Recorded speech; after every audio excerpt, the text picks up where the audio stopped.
what I will ask everyone to do, if you could hold your question for the end, because just to make sure we have enough time for everyone to go through their presentation, if it's okay with everyone.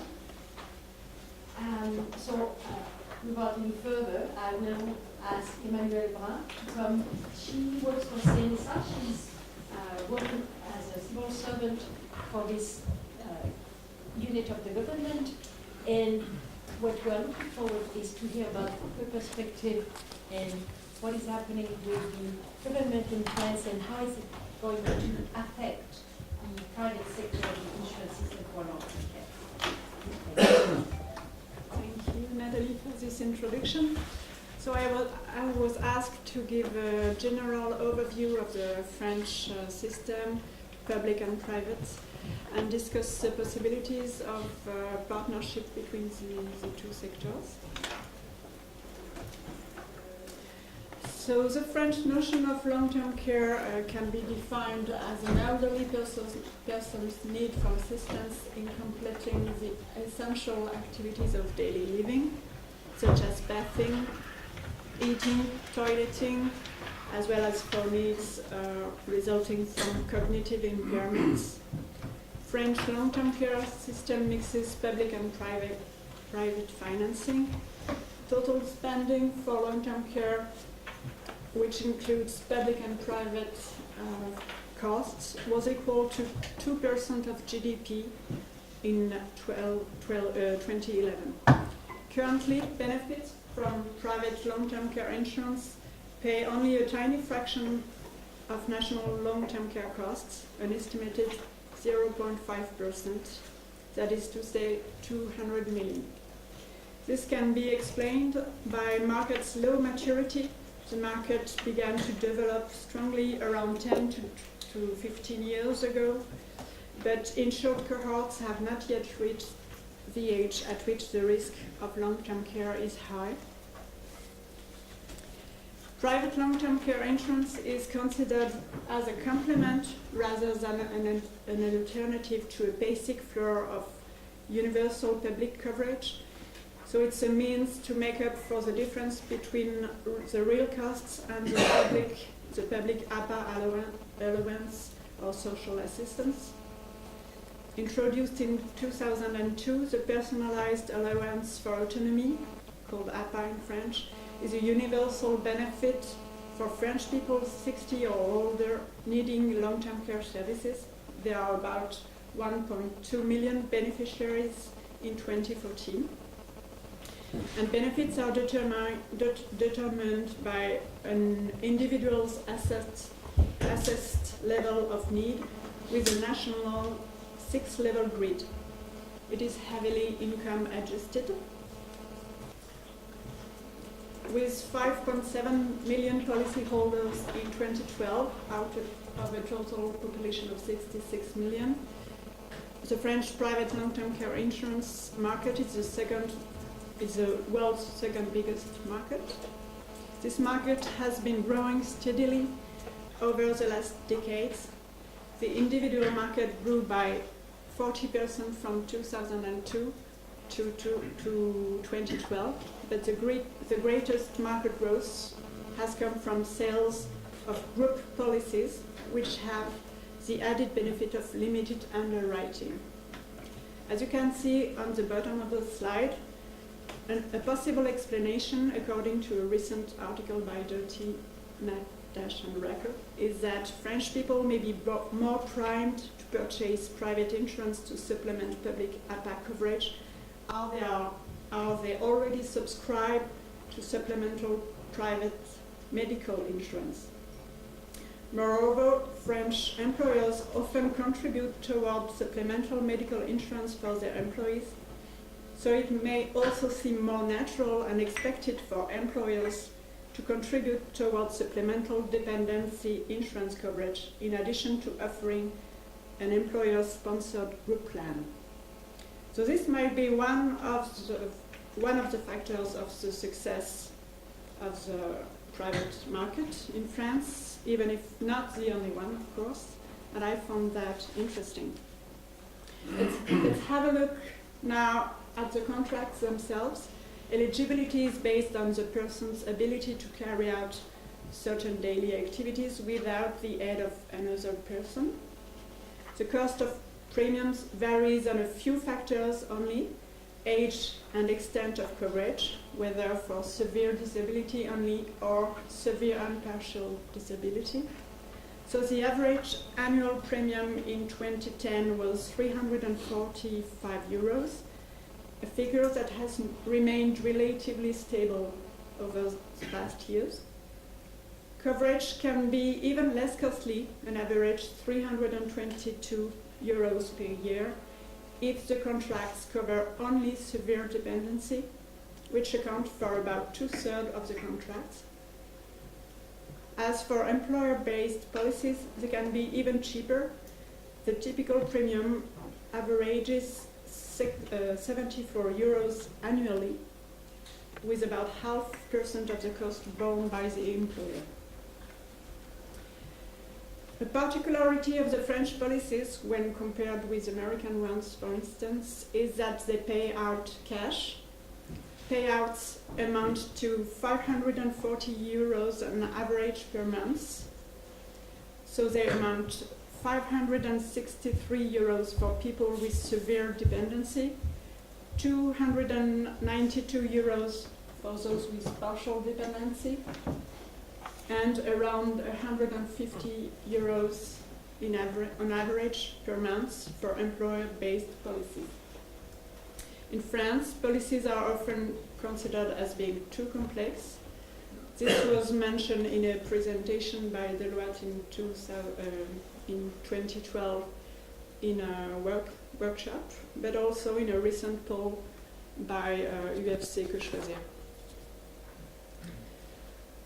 French insurers enjoy relatively healthy finances. Under research by Nadash and Racco again found that insurers were quite optimistic about the prospects for private long-term care insurance in France, seeing disability as in an aging population as a manageable risk. Although, having participated myself in a working group on the subject organized by some members of the Ministries of Health and Social Affairs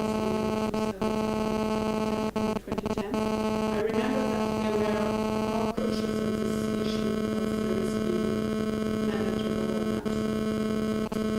It seems indeed that there is a true risk for insurance companies to face solvency problems in the short or long term.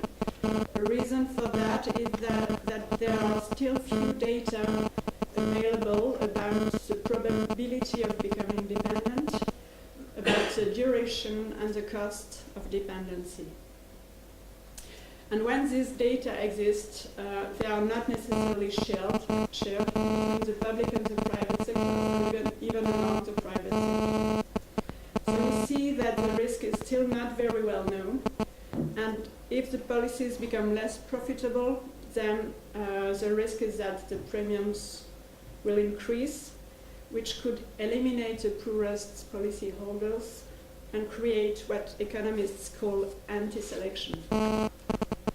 So besides the well-known anti-selection effects, economists such as Discussant in France listed limits to the market development based on classical economics theory into 4 categories, where we can also find the individual short-sighted vision of the risk, the institutional background, such as eligibility criteria for public financing or tax regime of the policy, or reasons inherent to the insurers, be it the distribution of inappropriate products or asset management.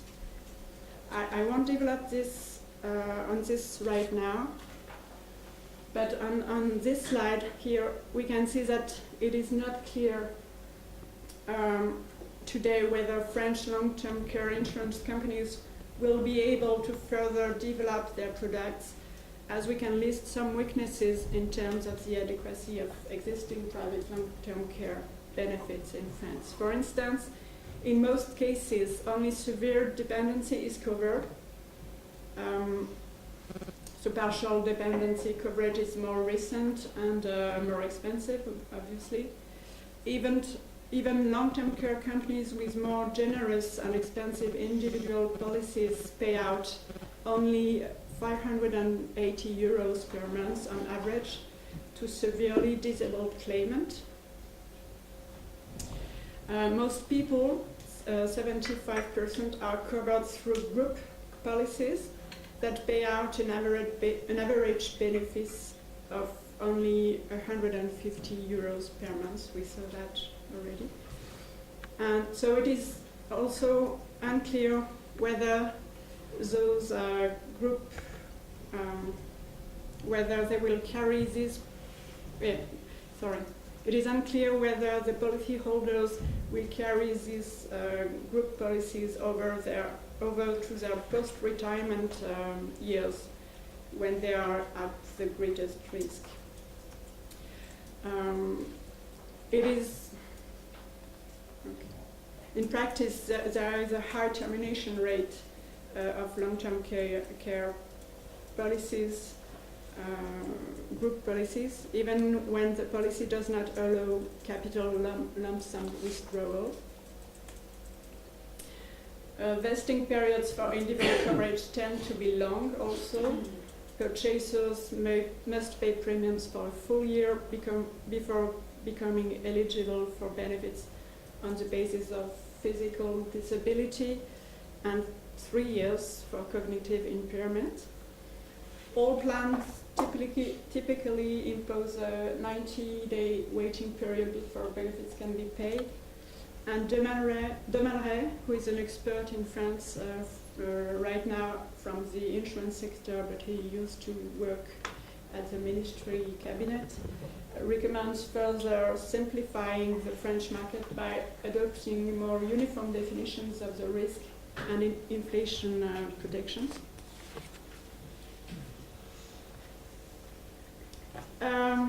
So can we go toward public and private partnership in France?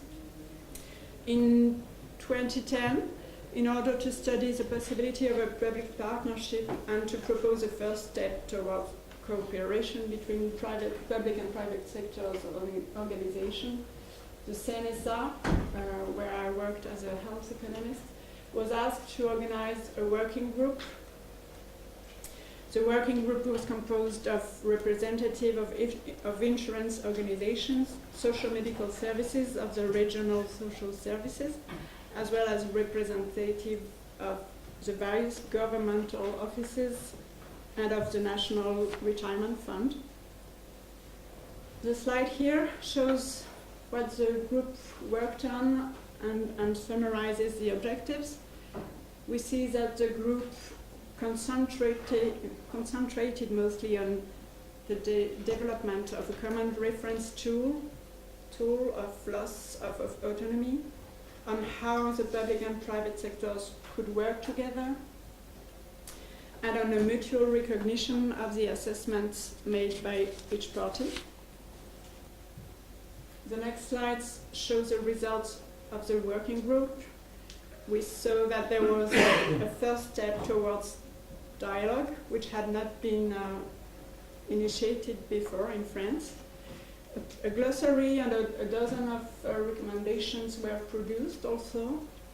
And it's important to keep in mind that those discussions were based on the hypothesis of mandatory private long-term care insurance, although this is no longer on the ministerial agenda right now. So as I just said, the government is no longer exploring this option of a mandatory long-term care insurance since the change of government in 2012. Instead, the shift has been towards improving public coverage. The recent legislation proposed by Mr. Holland focuses on the increase of the APA benefits for people living at home by lowering co-payments requirements for those with greater needs, and as you can see, by topping up benefits amounts progressively depending on the level of dependence. The market has not been regulated so far. The Private For-Profit Insurers Federation, FFSA, has proposed guidelines in 2013. Progress has been made as the guidelines were aimed at, in particular, at promoting minimal level of benefits and at guaranteeing annuities, but it is judged still insufficient, and these guidelines are not mandatory so far. So there is a legislation project that for next year that stipulates that in order to have their policies benefit from tax deduction, the insurance company will need to stick to some specifications. These specifications will especially regulate the criteria necessary to receive benefits, which are so far determined by insurance companies. The specification will be presented by the government at the end of this year, and the CNSA was not part of the discussion. So unfortunately, I don't know more about that right now. So what are the obstacles to PPP, the partnership between public and private insurance?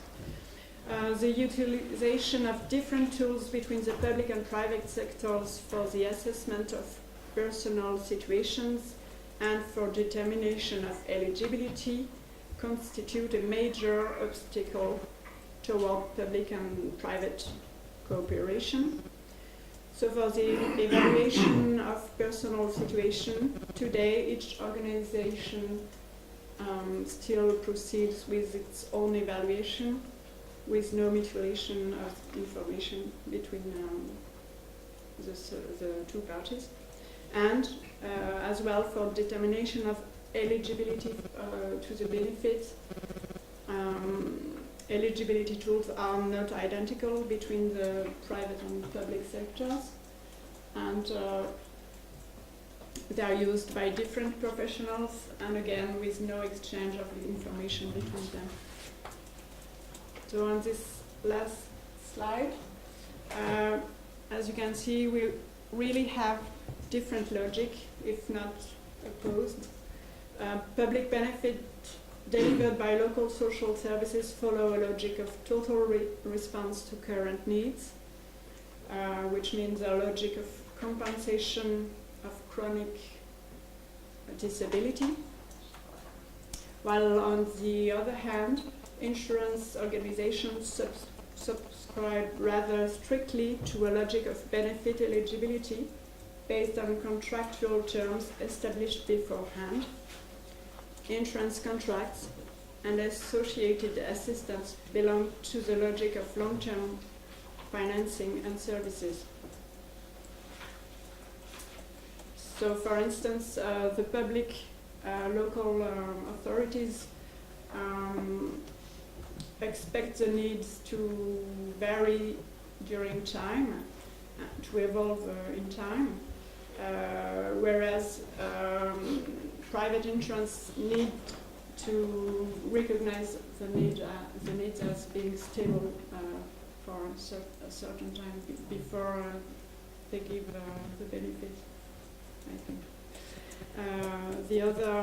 Another difference between of logic between the two is that French public local authorities will look very much in detail on the environment of the person, which means they will try to know if the person has family members being able to help, and if the house is well adapted to the needs or not. Whereas, as far as I know, private insurers consider a basic environment for all policyholders. They want to take it into account when they study the situation. And I think that they consider that the house has no stairs, for instance, which obviously is not always the case.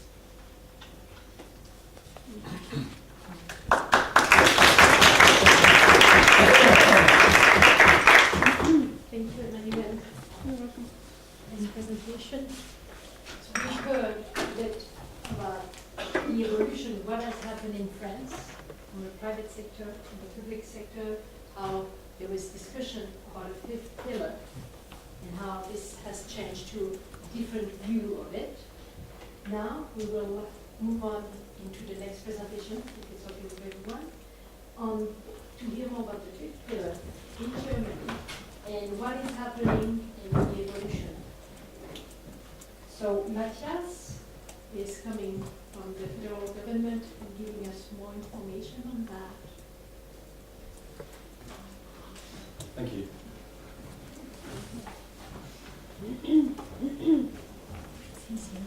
Okay. Thanks for the introduction. Well, I want to give you a kind of update about the new developments in funding for LTC and kind of new scheme. We call it family caregiver leave, and which is funded in a kind of different way. But first of all, where do we come from? In Germany, we have a kind of statutory scheme in social policy. We started with health insurance, accident insurance, pension insurance, unemployment insurance, and the last pillar is, as you said, is the long-term care insurance scheme. So I just want to give you a quick overview, and then I come to the new developments and the plans for the future. So the long-term care insurance schemes covers only part of the needs. That means roughly 1/3, half of it depends on how much you have to pay altogether. But it's important to know that only covers half of the needs. And it's interesting, I'll come to that, it's interesting to have a look at France, because you have additional schemes, many additional schemes, and people use them, people buy them. But in Germany, it's not that much. And as I know from the US, they are dealing with this issue as well. If people want to buy a scheme or want to buy it on a voluntary basis, and in Germany, there are not many. Roughly, there are around about 90% insured by social long-term care insurance schemes, and roughly around 10% by private mandatory long-term care insurance schemes. There are around about 131 statutory health and social care insurance funds, and around about 42 private insurance companies. The social long-term care insurance funds, they are financed on a pay-as-you-go system basis with revenue equalization, and at the moment you pay 2.05% of your gross income, and if you do not have any kids, you pay 2.3%. That was a tough discussion we had around about 10 years ago, and people went up to the Constitutional Court, and the Constitutional Court said, well, that is okay, and it's covered by the Constitution that people without any kids, even though if they are not able to get any kids, may have to pay a little more. The private long-term care insurance funds, they are companies. They are financed on the premium. You pay premiums, and the companies do not regard how much you own. Let's have a closer look at the long-term care statutory social insurance funds and the benefits.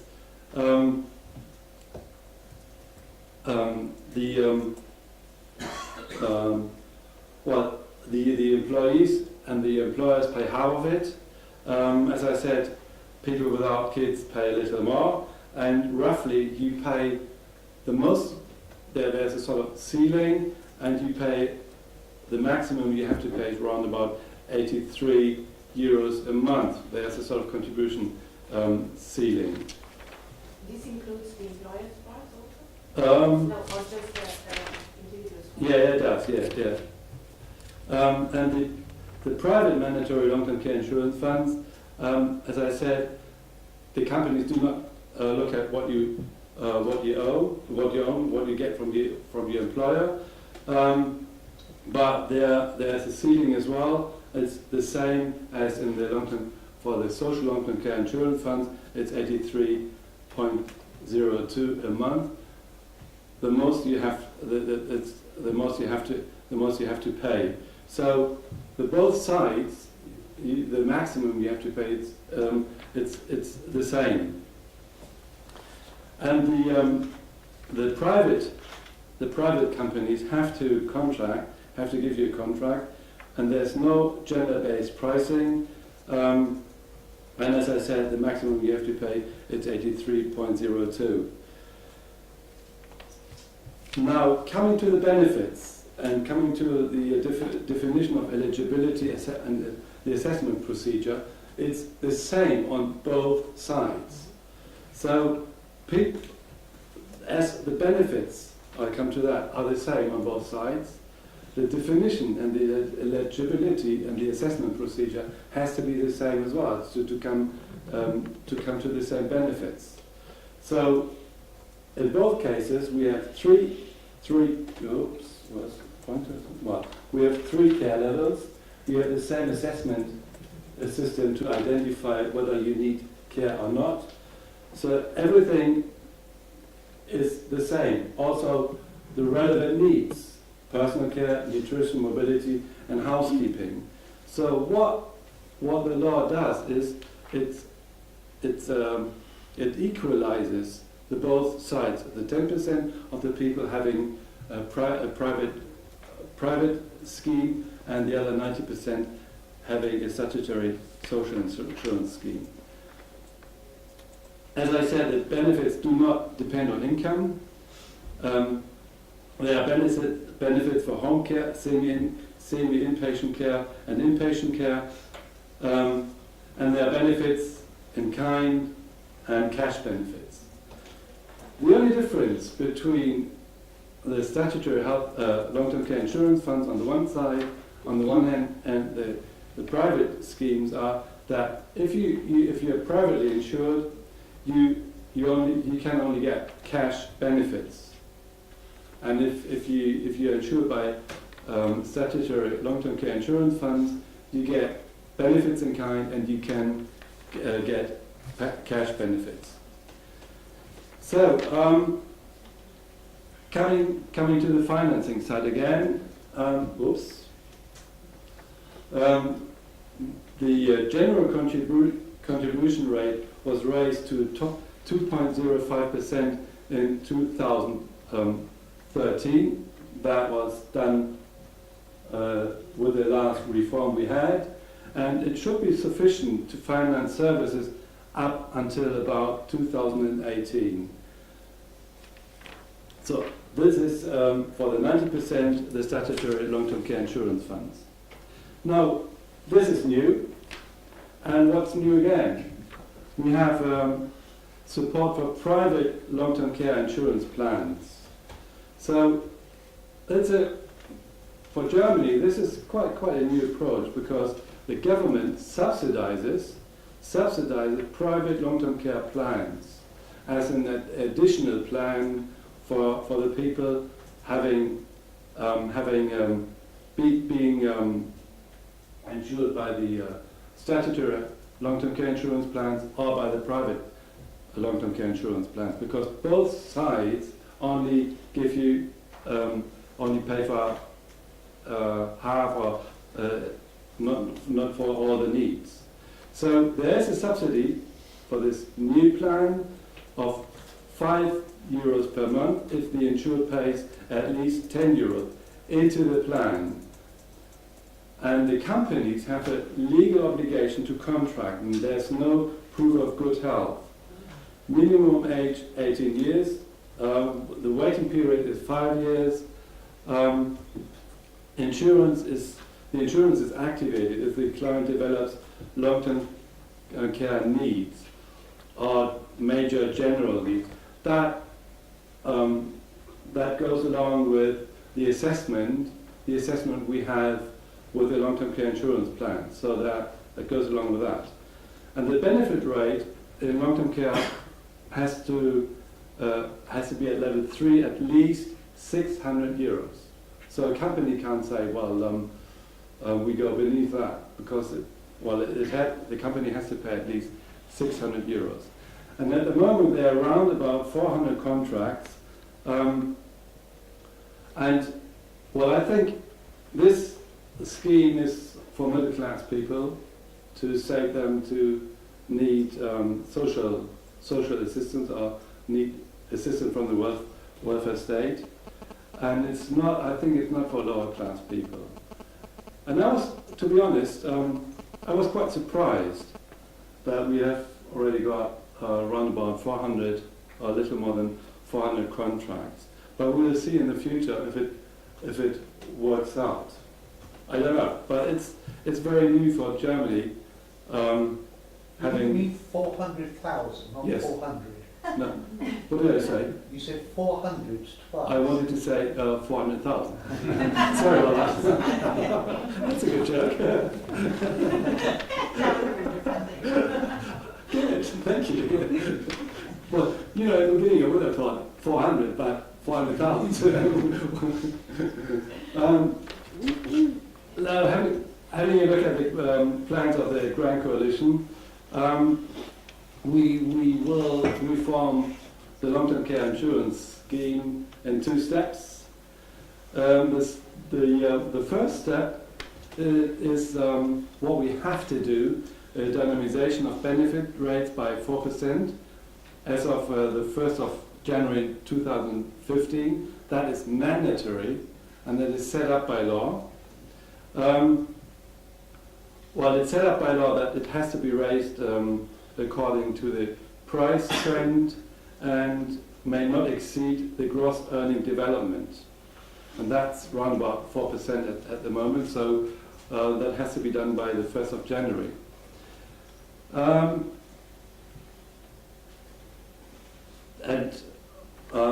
will be an increase in the contribution rate to 2.35% to finance all the plans. And thirdly, we will have a long-term care provident fund, which will help us to that because of the baby boom, the contribution rate will not be too high in when the baby boomers need long-term care. So this means to finance this fund, the system needs 0.1% of the contribution rate every year, which means every year there will be 1.2 billion euros paid into this fund. The saving period will be 20 years. Afterwards, input only to the money which will be saved will be to stabilize the contribution rate. Right, this is pretty new as well, this scheme, and people like Heinz Rothgang criticize it because it's not. They say it's not sustainable. It only gets the contribution rate a little down for a while, and then it will go up again. I'm just a lawyer, but I think Heinz Rothgang might be right. Perhaps he could explain it later on. Well, the second step will be another rise of the contribution rate up by 0.2% to finance a new definition of long-term care needs. As I explained in the beginning, I think I just go back. Those are the needs we are looking at the moment. And we do not have, well, the question of having dementia is not really looked at.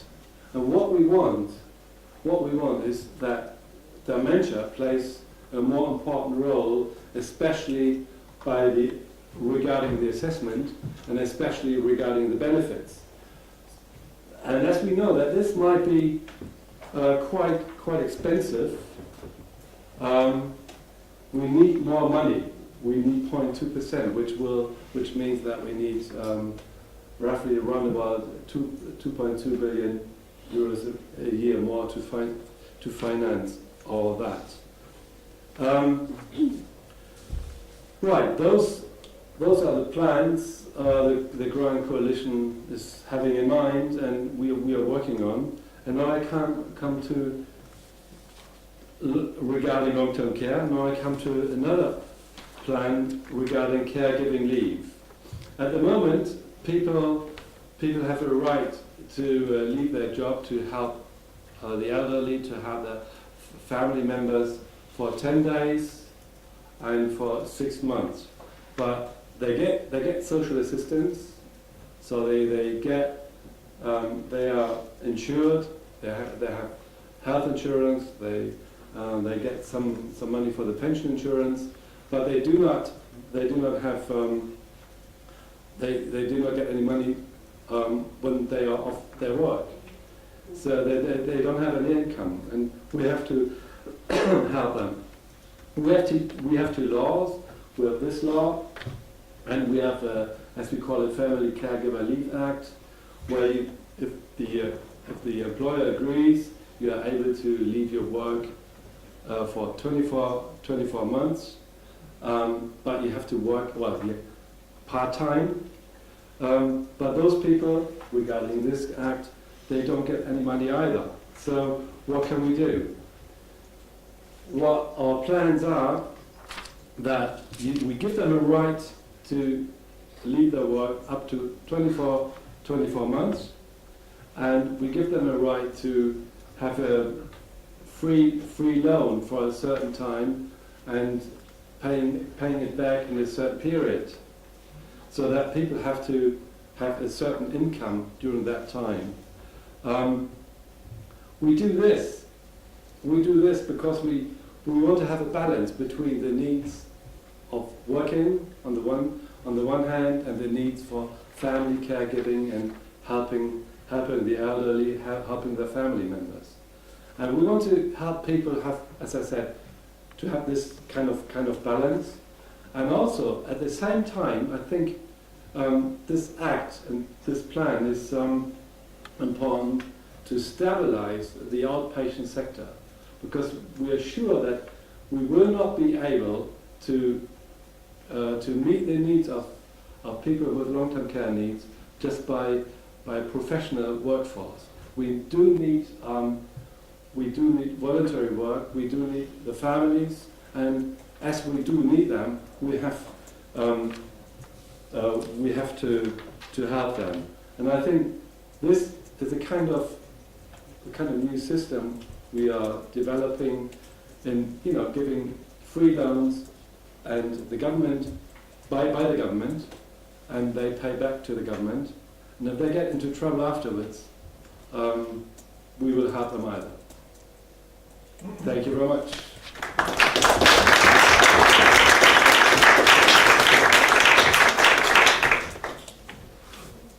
Thank you, Matthias.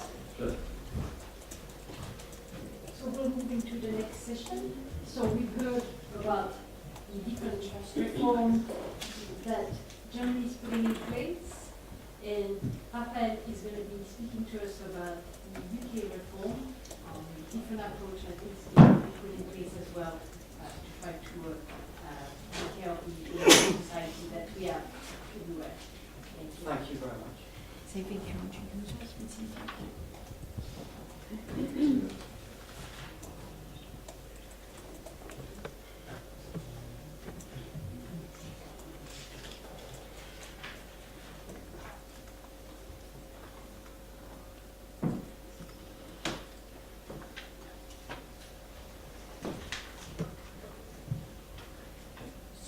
now going to talk about the financing of long-term care in the United Kingdom. The title for this whole session referred to private long-term care insurance.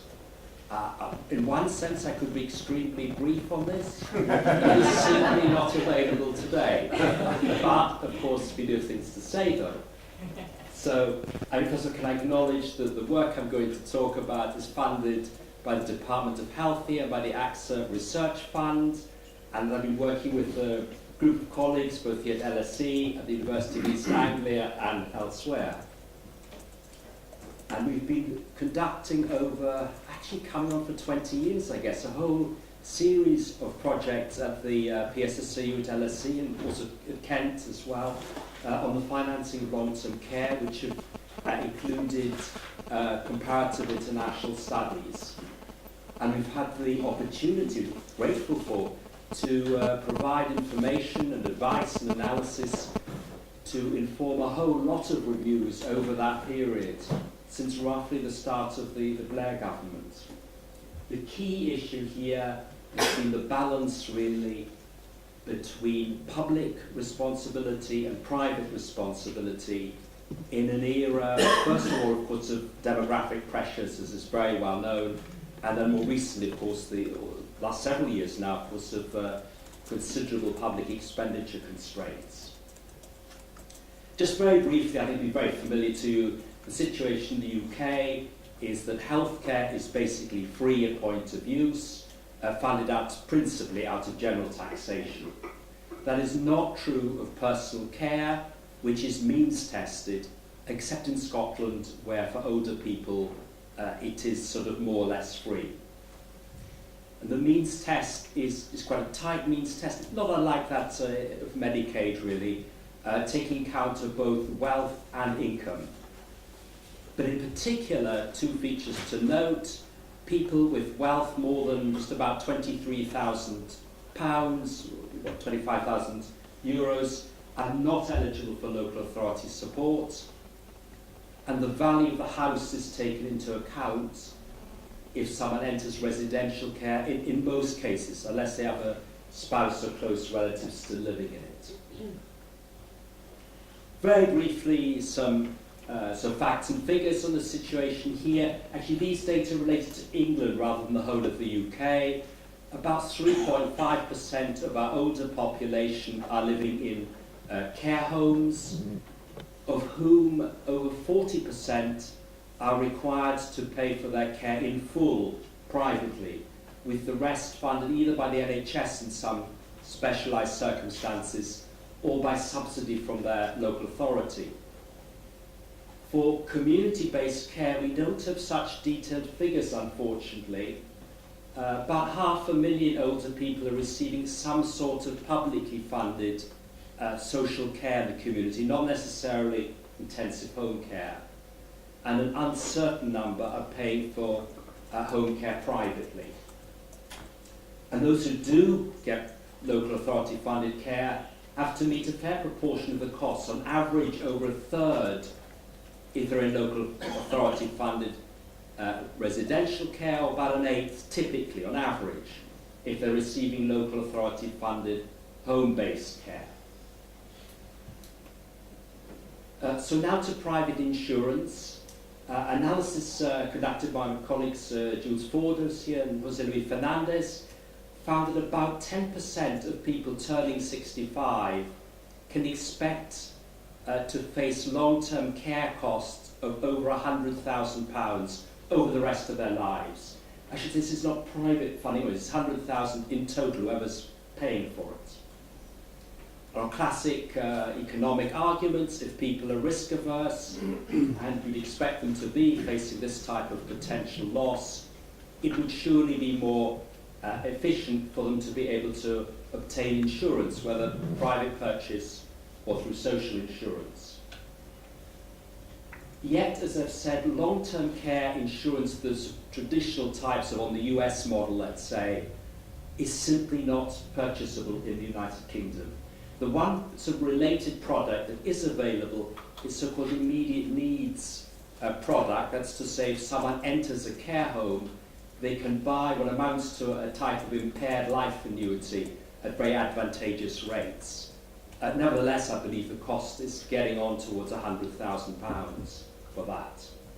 Otherwise, you cannot buy genuine insurance that takes account of the risk of needing care as opposed to just the risk of longevity on needing care.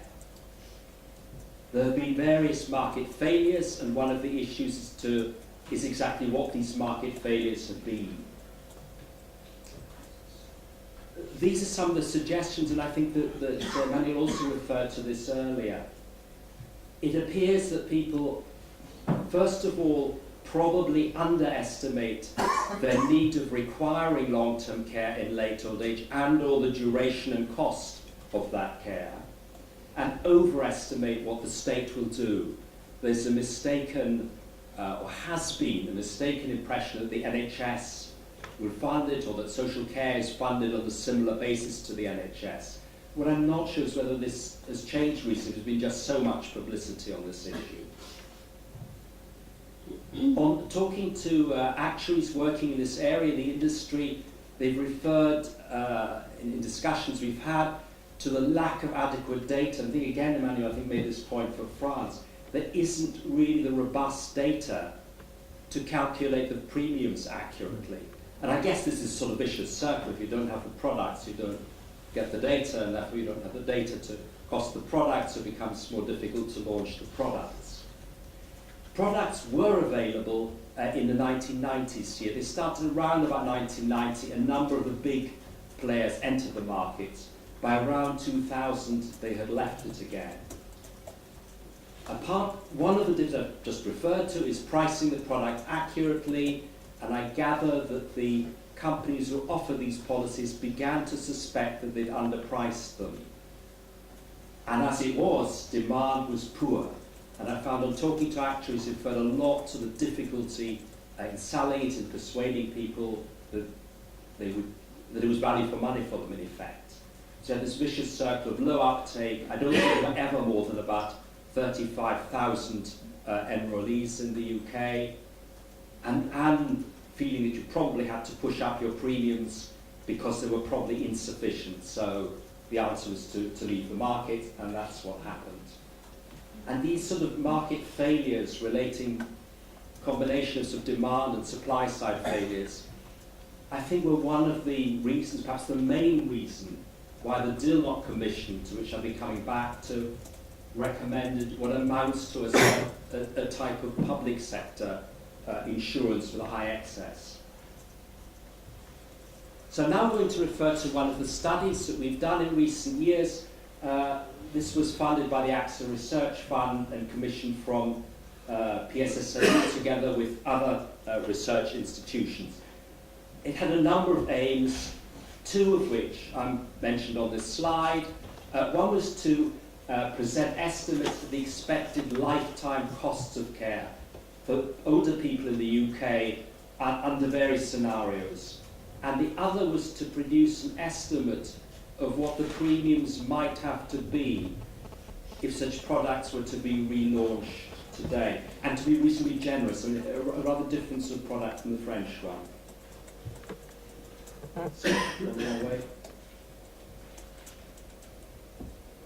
We produced our estimates, actually we produced several versions of estimates to say that our colleague partner institutions in Spain, also the Nuffield Trust here, also produced estimates in different ways. I'm going to concentrate actually on those produced at the PSSIU using what we call our sort of aggregate modelling methodologies. As it happens, the estimates from the different methods which we triangulated were not vastly different, and pleasingly were fairly close. Actually, the ones I'm presenting are, I think, that just at the top end of the range. We used a model that we've been developing really over the years, which contained information on the receipt of services by age, gender, household composition, etc., and also on disability, particularly in terms of activities of daily living, similarly by age and gender and socioeconomic variables. With this, we were able to look at the proportion of people with different levels of disability at different ages, and the proportions receiving different services by age, and the associated costs. And using Sullivan's method, we estimated what is of the period of life from age 65 onwards, how much of that time could the average older person expect to be in a care home, how much of that time could they expect to be receiving intensive home care and lower intensive home care. And similarly, how much of that time could they expect to be experiencing severe limitations with different numbers of activities of daily living. We can then sum them up over the rest of the lifetime and put costs to it. We sum the costs, actually. To do this, we have, of course, to make a series of base case assumptions. We use the official Office of National Statistics life expectancy and mortality projections. We assume that disability rates in terms of ADLs will remain constant by age and gender, and to that I'll come back. We assume the patterns of care will remain as of today for those costings that relate to patterns of care.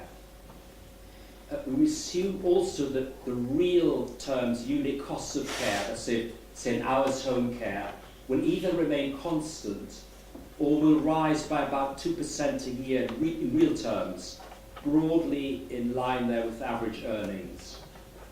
We look only at care costs, not the TEL costs of residential care, and therefore excluding about £10,000 of the residential care fee. We also assume that real interest rates will remain zero. If that sounds odd, I remember that, of course, it'd be negative for some years now. So these are just an indication, really, of our findings. This shows the lifetime cost, estimated expected lifetime cost from age 65 at 2010-11 prices. And our finding, therefore, is about £37,000, let's say in the range £35,000 to £40,000 on the zero real rise in cost assumptions, or getting on for £60,000 if they rise at 2% a year. And there's, of course, quite a big gender difference, as you'd imagine, given differences not only in life expectancy, but in disability rates, and also on expectations around, or likelihoods really, around unpaid care. Because this, I should say, of course, relates to formal care, there's no unpaid care evaluations here. We looked at how this might vary under different official ONS projections on mortality rates, and within this particular period and range, not a vast difference. What does make a bigger difference is if disability rates changed in a less favourable manner. And for this we drew on work by Professor Carol Jagger at the University of Newcastle. She's done a whole range of sort of micro-simulation or simulation work on future patterns of disease and risk factors and their implications for disability. And the projections we looked here in the second row are assuming the prevalence of chronic conditions remain constant, not ADL, disability rates. And that actually leads to considerably higher expected lifetime costs of care. I mentioned earlier that as well as looking at the lifetime costs of care under the sort of broadly current patterns of formal care in England, we also looked at what would the likely cost be if people spent a fixed amount for a given disability threshold. And the threshold we looked at here was failure of 2 activities of daily living, as say inability to perform this activity without help, or residence in a care home. And we found that if the person was spending £350 a week for that level of disability, that would just about equate to the current pattern of care costs. So we get £37,000 in either case, albeit just slightly different gender balance. So that was on the lifetime costs of care, and now turning to insurance premiums. Supposing insurance did become available again, of the type that existed in the 1990s, and broadly the type, I think, that exists in the United States. Clearly, the premiums need to cover not only the expected payout, the so-called loss, but also the expected admin costs and the need to have a return to the shareholders and the companies and so on. And Josh Wiener kindly advised us on rates in the United States, where I gather the loss ratio is about 60% on individual and 70% on group policies. Taking that into account, and also taking account that our partners in the study had slightly lower lifetime costs calculations, we thought that a lump sum at age 65 would need to be in this 35 to 60,000 pound range as a lump sum at age 65, or this rather higher 50,000 to 80,000 range if it was to allow for expected real inflation in care costs. Now, people in the States, I gather, don't normally pay with a lump sum, but rather a weekly premium. And that weekly, or monthly premium would need to be in that range of 210 to 335 pounds per month at 2010 prices in order to match the lump sum cost. So very considerable premiums, as indeed they were when these policies were available in the 1990s, not affordable by the majority of people living on combinations of state and personal pensions. Sorry. So I'm now turning to the proposals of the Commission on the Funding of Care and Support. As you know, they recommended that there should be a lifetime cap on care costs of between £25,000 and £50,000. As Ben Rickason mentioned yesterday, that doesn't mean all care costs. People would still be responsible for their hotel costs in a care home. This is just care costs. And also there would, of course, be a limit on the amounts local authorities could or would be expected to pay for residential care. So this would be at local authority general fee rates. And we believe, we don't have very good data on this, about coming on for a third of people receiving local authority funded residential care now have to pay a supplement, or in fact their relatives do, because the care home is charging fees above the agreed rate. So one needs to realise this is not everything covered. What the government decided to do, as you know, from spring 2016, there will be a cap a bit higher than the Dillon Commission recommended, even after the inflation adjustment, of £72,000. So that will provide a wide pooling of the lifetime risk, if you like, but with this very large excess to the user of £72,000 potentially. Of course, I should have said the user's poor. Of course, there will also be the means-tested system to rely on. So it's for people who are more wealthy, but not necessarily very wealthy. They would need to meet a large chunk of cost, and the majority of the users would not, in fact, live long enough to reach the cap. But the question then is, and something that the government I know has been interested in and been discussing with the financial services sector, is does this provide new scope for a different type of product, maybe a little bit more like the French one in some ways, because it could be much less generous payouts that could cover either the hotel costs or this excess of 72,000 possibly, or maybe most likely would enable people to buy slightly more costly care than the state would cover even under the cap.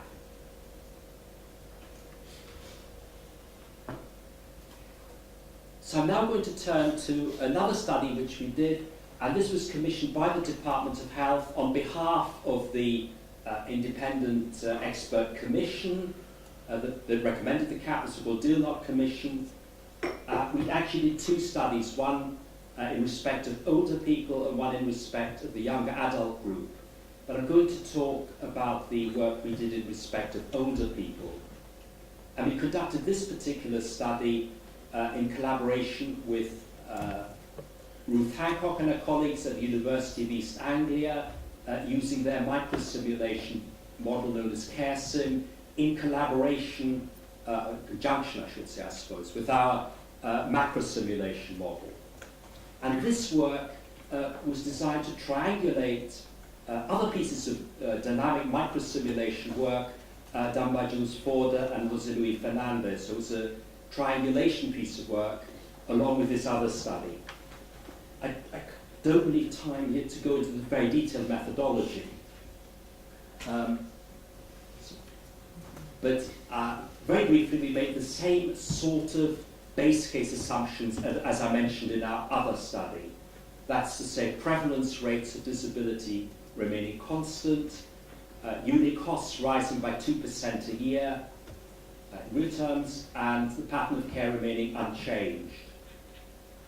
And this projection takes account of likely changes in unpaid care by spouses, but does make a rather optimistic assumption about future unpaid care by adult children. So these are perhaps on the lower end of what's likely. So as of 2010, about £12 billion was spent on long-term care for older people, public expenditure, including both long-term health care and long-term social care, and an element also of disability benefits used to fund care. And we projected that under the current arrangements, without the cap, without the government's reforms, this would need to more than double in constant prices by 2030, rising from under 1% of GDP to about 1.3% of GDP. And this is just the public expenditure. The government's reforms we've estimated would add about 2 billion to this in 2010 prices by 2030, taking us up to about 1.4% of GDP. So not a vast amount relative to GDP, but by no means a trivial amount either. So just to very briefly conclude, private long-term care insurance is currently not available in the UK. This seems to be due to the interaction between a series of demand and supply side market failures. This may change with I believe the industry is looking at this again following the decision to implement the cap. Our estimates are that the premiums could be very considerable, over £200 a month potentially, if the policy is purchased at age 65, and it provides reasonably generous payouts for those who fail ADLs. The government has meanwhile decided to implement the cap from April 2016 at a relatively high level, meaning that we will have a sort of social insurance with this huge excess. As I've said, we reckon that this policy will add about 2 billion to public expenditure, 2010 prices by 2030. Thank you very much.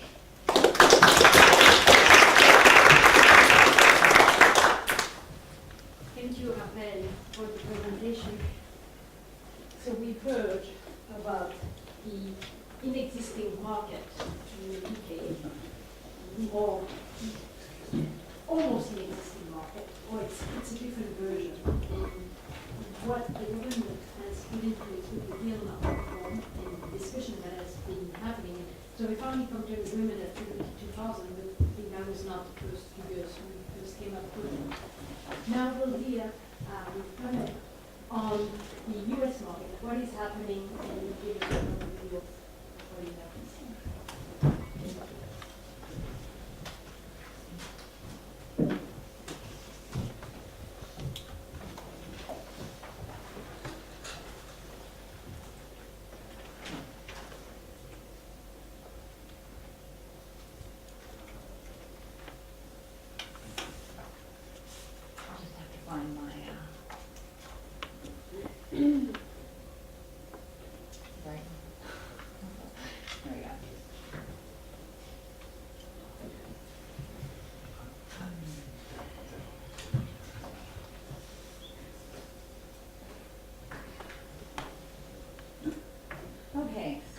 So this session actually started out as we started out with this paper that Nathalie and I had worked on about the French long-term care insurance market.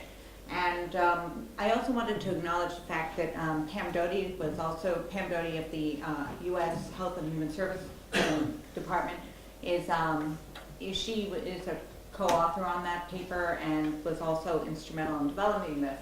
And I think the inspiration for starting to look at what was going on in France really came from the situation in the U.S. So the whole question of how and why does it work elsewhere was really inspired by a crisis in the U.S. private long-term care insurance market. So this is part of the context of why we decided to look abroad. I'd like to also acknowledge the fact that a lot of this work is not original. As I said, it was really set in the context for the French, from the introduction for the French paper. A lot of the work is taken from what Mark Cohen did.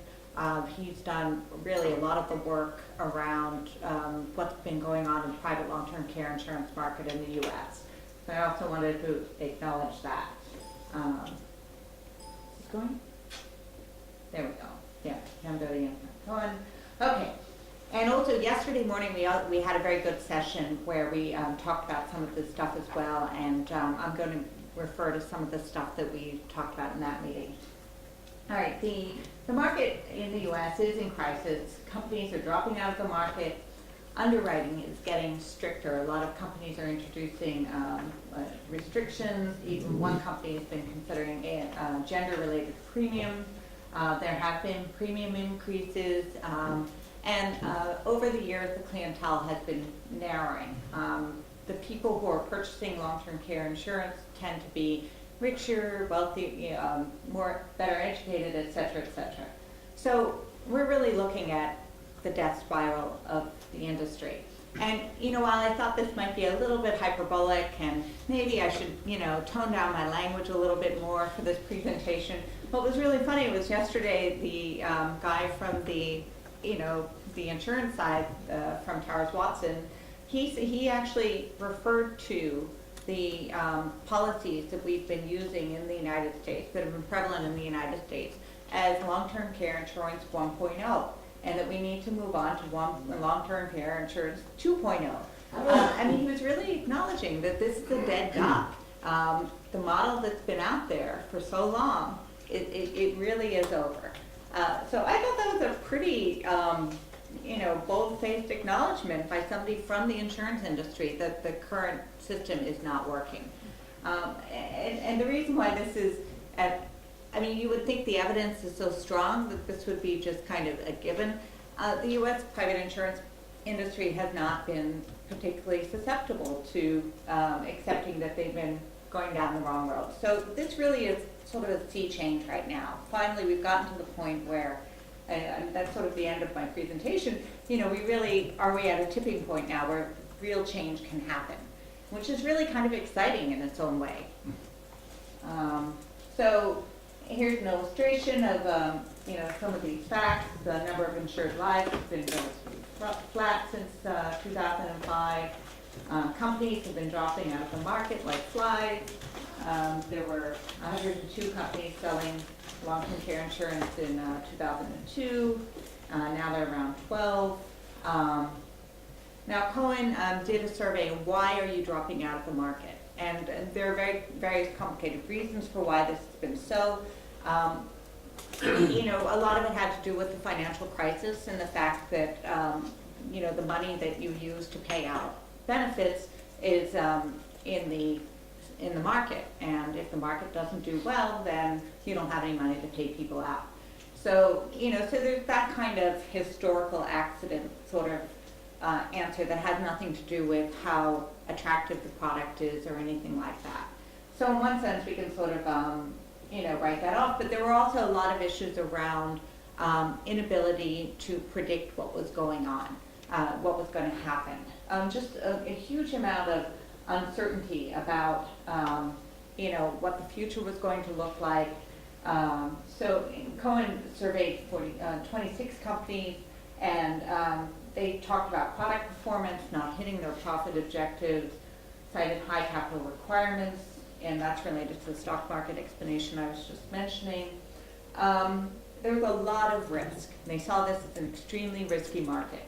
62% were concerned about their ability to get rate increases. They just basically worried about risk. And the interesting thing about that survey from the public policy perspective is they really didn't mention regulation all that much and public policy that much, which was kind of encouraging because obviously one of the explanations people have had for, why can't you change your product or, what's going on here is that you sometimes hear from the private insurance market, American regulations are overbearing, and certainly there is a lot of state to state variation in regulation that does cause difficulties. I'm not saying regulation isn't an issue, but it was just very interesting that the insurers themselves did not cite that as a primary reason why they were not interested in long-term care insurance. So this is a more detailed, once again taken from Cohen, a very detailed picture of how the market has changed in terms of people who purchase the product. As you can see, lots of, more likely to be employed now, more likely to be college educated, more likely to have over $75,000 in median assets. So all these things, they point to a narrowing market of better off individuals. And this is just a snapshot of how the rates have been rising. So you can see it's a horrific amount of money. It's very, very expensive and obviously not affordable for the average person. And one of the interesting things too is the nature of the plans. I mean, one of the things I personally have never been quite able to understand is the fact that, they're selling much more comprehensive plans. So, one of the issues I think we really have to think about when we think about long-term care insurance is, do we want people to try to cover everything?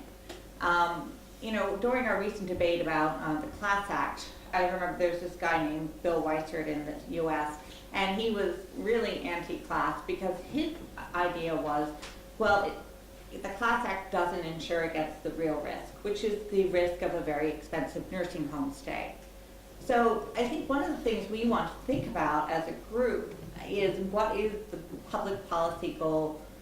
Given that we're all public policy people, we're not, most of us, some of us are private insurers, but we're really interested in what do we think the role of private insurance should be playing within a system, where we have a public role and a private role. Do we think that private insurance should be insuring against, and once again, I'm hopping against ahead in my slides, but catastrophic risk, the catastrophic risk of a nursing home stay, or the low-end risk of routine daily needs for the majority of people who are going to require some kind of long-term care.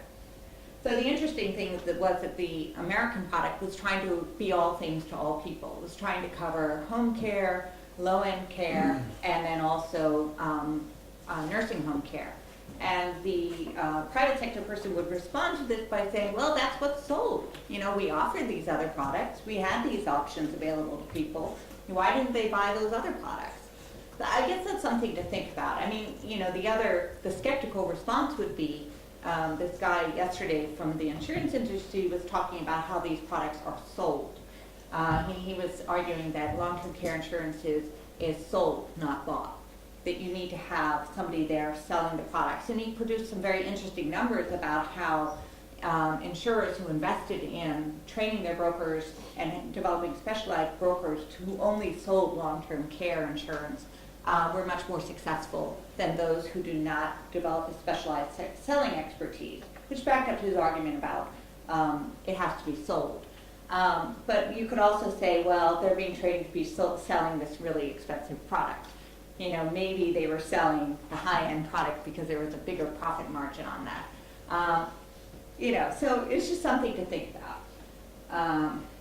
All right, so the other thing to think about was the fact that the growth that has been seen in the market has been seen in the group market. And once again, I think this sort of links up to a lot of what's going on internationally, because one of the findings we had in the French paper was that the biggest growth, once again, was in the group market. And that sort of says something about, we've talked a lot in this meeting about mental barriers to purchasing long-term care. And I think one of the big components that we should be thinking about is trust. Trust in insurance companies, and that it's very complicated. And, for many people, I think purchasing through an employer, it sort of cuts through all that stuff. They hope or they trust their employer enough that their employer has vetted these products, that it's at least of somewhat minimum quality. It's not a complete scam artist out there trying to take advantage of them. So it's something about group products, not in addition to the sort of obvious ease of purchasing a group product that is there for you, and somebody sits down and says, this is available to you. So that, there are a number of reasons why you could argue that group products are more popular, and I'm sort of advancing one of those reasons. Okay, so group products, and one of the policy-related, there were a number of American policy initiatives to support the long-term care insurance market, one of which was offering as a federal benefit. So one of the things I'd be very interested in is to drill down in those numbers a little bit more and find out, which of these groups were the increases in purchase most evident, and sort of teasing that out a little bit more, because that would be one way of figuring out why people are buying. Okay, so once again, going back to public policy efforts, the success has been modest at best, but there have been some initiatives that have been mildly successful. As I said, the federal employees, other large employees, there's something called the Long-Term Care Partnership that some states took on, which allowed people to not have to use up all their assets in order to qualify for Medicaid if they bought long-term care insurance. So that was mildly successful, not a huge success. And there's been utter failure in other areas of public policy, obviously the Class Act, which many people have talked about. Following the Class Act, there was something called the Long-Term Care Commission, which was kind of the, the lollipop the administration gave the long-term care community after the Class Act failed. And that was meant to be, let's have a commission and figure out what to do about this. And really the results were completely underwhelming. There was very little consensus. It really, people agreed on relatively non-controversial things that needed to be done about long-term care, but never tackled the real critical issue, which is financing. How do we pay for long-term care? I suppose I shouldn't have put landless plane under the utter failure. The landless plane was an initiative of private sector people and some policymakers to really sort of talk about what are we going to do next. And the good thing of all this is that there was some agreement about insurers working with the public sector to sort of move forward, which, to a European perspective is not too surprising, but in America there's been not so much collaboration between these two sectors. And so I think the sort of stalemate that we're at right now is that we really do think it is quite evident right now that a new strategy is needed. I think we have to accept that private long-term care insurance cannot be this Cadillac model, which is all things to all people and covering all these risks. So therefore we need to make a decision about what role we think it needs to play. And maybe, no decision needs to be made. This is something that needs to be negotiated between insurers and the public sector, but the conversation needs to happen. And do we want it to support funding costs or catastrophic costs? One of the other things that hasn't been discussed so much here is the fact that the U.S. insurance market works on a reimbursement model. It is, rather than paying out cash as the French policies do, this is something that is a little sort of policy, a little tweak. But I think it's important in the sense that, once again, it's an attitude that American insurers have that cash is far more risky, therefore they price it more highly, whereas the Europeans think that it's easier to administer and therefore they don't price it so highly. Americans think this is subject to moral hazard. So that's a premise that I think needs to be investigated. So, you know, there's some pros and cons about it. And the other thing about a cash benefit as opposed to a reimbursement benefit is that it's simpler, I think. I think a lot of the conversations we've been having, you know, there's a consistent message across all the countries that simple products are best. And, you know, my personal hypothesis about the American product is that it's so complicated. In addition to all the other negatives associated with an American product, there's the simple fact that it's incredibly complicated to understand. You know, there are all different kinds of things you can buy. There are different, you can have different coverage periods, you can have different types of inflation protection. It's really complicated. I think a cash benefit is just intuitively simple to people. So once again, if you're trying to create a product that's going to appeal to people, a cash benefit is helpful from that perspective. All right, so this is just the long tail thing. So, yeah. All right. Okay, so have private long-term care insurers in the U.S. finally reached their tipping point. So the Atlantis Plane effort polled a diverse group of actuaries, public policy people, regulators, and so forth, and they did actually find agreement on the complementary roles of the public and private sector. And there also has been some evidence of some leaders in the insurance sector discussing collaboration with the public sector at the state level. There have been some conversations going on about these sorts of potential wraparound products or something like that. And repeating the message about product simplification, Richard Frank has also published some stuff about where he's been making recommendations around that. So, that's it. All right,